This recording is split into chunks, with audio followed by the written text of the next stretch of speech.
cold, isn't it? I don't know about you, but I'm freezing at the moment. Just have to try and stay warm. Anyway, welcome to Families at 4, the first one of 2021. Like I say, it's a very cold one, and I hope you have maybe enjoyed a little bit of the cold. Certainly the snow that we've had recently has been nice, but it is cold. Now today we're going to be looking at the story of the Good Samaritan, and I'll tell a little bit more about that later. We're also going to be looking at a craft activity which is going to give us an idea of what we could do with that story, and we've got a special song for you. So without further ado, let's get going. One day, a man asked Jesus a question. "Teacher, what should I do so I can go to heaven and live forever?" Jesus replied, "What is written in the Bible? What do you think?" The man answered, "In the Bible it says, love the Lord your God with all your heart, with all your soul, and with all your strength, and love your neighbour as yourself." "That is right," Jesus said. "Do this and you will live forever in heaven." But the man wanted to know more, so he asked Jesus, "But who is my neighbour?" Jesus decided to answer this question with a parable. He said, "There was once a Jewish man walking along a road. He was coming from Jerusalem and was heading to Jericho. The road was rocky and there were small hills all around. The man was just humming to himself and enjoying the nice day when suddenly a group of men jumped out from behind a hill. They took all his belongings and tore off most of his clothes. They didn't want him to follow, so they beat him very badly and left him lying and bleeding on the side of the road. A few minutes later, a priest was walking down the same path and noticed the man lying on the side of the road. Do you know what he did? You'd think he would run over and help the man. Instead, he crossed the road and walked on the other side and acted like he didn't even see the man. About an hour or so later, another man called a Levite was walking down the road. Levites were people who assisted priests with their work. Do you think he helped the man? No, just like the priest, he walked past without helping the poor man. Just a few minutes later, another man came walking. He was a Samaritan. One thing you should know about Samaritans is that Jews didn't like them. Jews didn't treat Samaritans very well, so they never got along. The man who was dying on the road was a Jew. So what do you think the Samaritan did? You would think he would walk by and maybe even laugh at the man. But as soon as he saw the man, he went over to him and felt compassion for him. He put bandages on his sores and poured oil and wine, which were quite expensive, on the sores to prevent them from getting worse. Then he lifted the man onto his donkey and took him to a hotel to take care of him. He paid the man at the front desk and asked him to take care of the man, and if the Samaritan came back to the hotel needed more money, he would happily pay it. After Jesus finished the story, he asked, "Which one of these three men do you think was a neighbour to the man who was left beaten on the side of the road?" The man who asked him the question at the beginning replied, "The one who had compassion and helped him." Jesus told him, "Go and do the same." Ooh, that's better. A nice warm cup of coffee just to warm me up. It's just what I needed, actually. So that story of the Good Samaritan helping that poor man who had been left at the side of the road. I actually was thinking when I was listening to that, wonder whether he felt really cold at one point when he was laid there at the side of the road. And perhaps he enjoyed a nice cup of coffee or hot chocolate in the hotel when he was recovering. I think that story speaks quite well for itself. I think we all know what that is about. This week we start Lent. Now Lent is a time, and you might know this already, where very often people stop doing things. So they stop drinking coffee perhaps, or another drink, or they stop eating chocolate. So they give something up for Lent, it's called. And it's a way of preparing for Easter, because Easter is of course a really special time for us as Christians. Now I was thinking, with this story in mind that we've just heard, whether we could do something a little bit different. whether this Lent we could perhaps show more compassion to those people around us. And I don't know about you, but sometimes when you hear those big words like compassion, you don't really know what it means. And actually, I'll be very honest, even for adults sometimes that is the case. But Jan has got a great idea. So she's going to show us some crafts that show in a really simple way how we can be more compassionate to people all around us. Hello from all of us at Families at Four. It's such a long time since we've all been able to get together and meet up. I do hope you're keeping safe and well indoors and that you're finding plenty to do to keep you nice and busy. Today it's Valentine's Day. It's a special day to show those that we love how much we care about them, even though we do that all year round. And it's also a good time to remember that there may be some people at the moment who are feeling extra isolated and extra lonely. The lockdown means people have been indoors for a very long time now. If they don't have regular visitors, if you've not been able to visit, say, your grandparents or your friends or even your neighbours as frequently as you used to, it's a long time for people to feel on their own. And it's perhaps a good time to think about how we could share some hope and some kindness with those people who might be feeling a little bit lonely at the moment. So I was trying to think of some gifts we could make. They're very simple. They involve raiding the recycling bin. They're not expensive, but they would carry a lot of love with them, and they would probably be very special for those that do receive them. With spring approaching, that's a very positive time of year.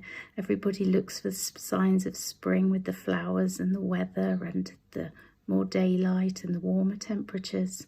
So it's a very hopeful time of year. The winter's passing, spring's arriving. I thought we'd use some spring ideas to decorate some of the craft things.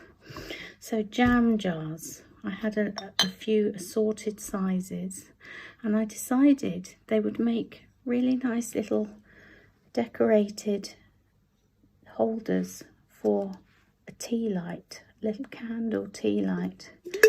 They're good, these tea lights, because they're very safe to use. They only burn for a certain length of time, and although the jar does get hot, it doesn't get burning hot. It's not too dangerous.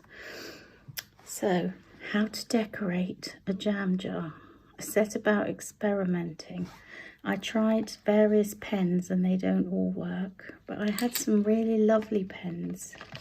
These acrylic pens, which I had before for decorating stones when we did the pebbles. Oops. And best to keep the lids on. They come in a rainbow of colours. You might not have those.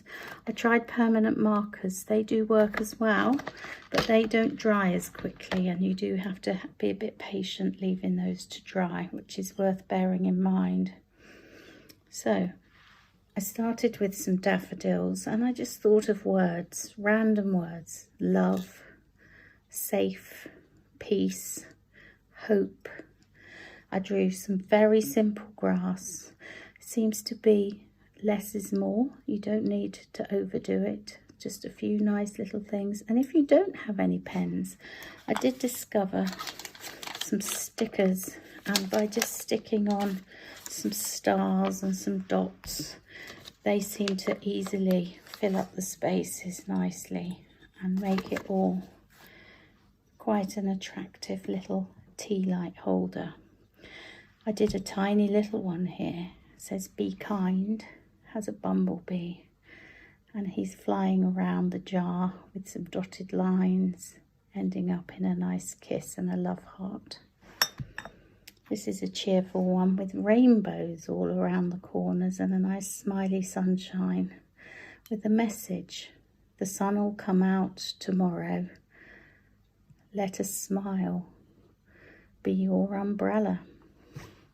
And this is a Valentine's-y one, just covered in love hearts, but I borrowed Captain Tom's slogan: tomorrow will be a good day. I wrote that around the bottom. Again, if you can't write on the jars, it's not the end of the world.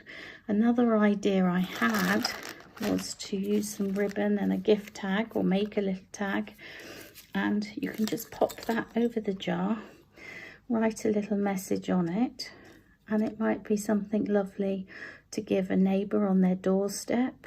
Maybe if you're going to school, maybe a teacher, maybe a key worker you know who's working extra hard at the moment.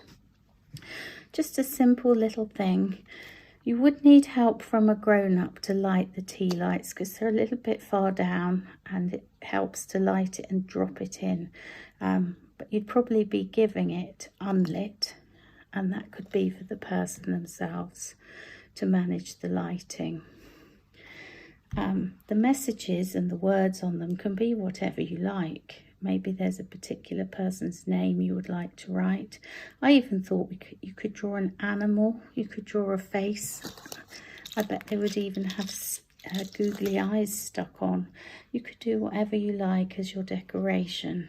And sharing these, popping them along the neighbourhood to perhaps somebody elderly, somebody lonely, could be a really, really cheerful and positive thing for them to receive sometime in the coming weeks as we all look for spring. The other thing that I raided was an egg box. You can see I've cut a corner of an egg box here. I just did it with some scissors. I cut off the cardboard corner, and hey presto, I managed to make a daffodil. Now for me, daffodils really are what spring is all about. I've got some in my kitchen. I should have had them here with me on the camera. I love daffodils. I think they're very, very cheerful. They're very uplifting. And if you have some daffodils in the room, they bring a smile. So a cardboard everlasting daffodil seems to me like a really good little extra.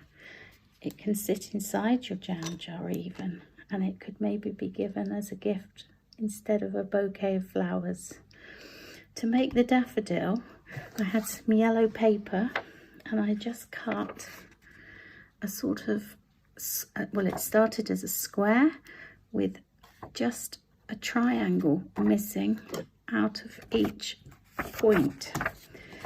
Nothing precise about it, just make it like a triangle missing from each of the sides, which gives you a bit of a starry shape. Starts like this. Very, very simple. I know I'm cutting along a line and you wouldn't have the line, but the line is just over the top and in and back out to the other corner like this. So you have your background. Then I cut a corner. I don't have another one of those cut. You probably could do that yourselves, and egg boxes come in different shapes, and they might come in better shapes than mine, and some egg boxes are actually yellow, which would even help more. I use felt pens to colour mine. I did the outside and the inside, put a nice yellow centre, then I just used simple Pritt stick, joined the centre to the outside, and on the back I had some of these plastic drinking straws, which I think are hard to buy now because they're not very environmentally friendly. But you might have a paper straw or a stick or a garden cane or something. And I used a little bit of sellotape to neatly stick the stalk. Because it's a straw, it actually has a bendy bit. So it even could be that you could make a bunch of these, and you could maybe tie them together with some ribbon using the similar idea of the ribbon with the gift tag with a little cheerful notice, and a little bunch of everlasting daffodils could be a really nice way to brighten somebody's day. Let them know that you're thinking about them. Let them know how much you care. Let's pop that back in there, and I will just, when it's dark, light my jars, and I'll attach a picture for you to see what they look like when they're glowing in the dark. That's all, everyone. Stay safe and see you next time. Bye. got the whole world in his hands. He's got the whole world in his hands. He's got the whole world in his hands. He's got the whole world in his hands. He's got you and me, brother, in his hands. He's got you and me, brother, in his hands. He's got you and me, brother, in his hands. He's got the whole world in his hands. He's got you and me, sister, in his hands. He's got you and me, sister, in his hands. He's got you and me, sister, in his hands. He's got the whole world in his hands.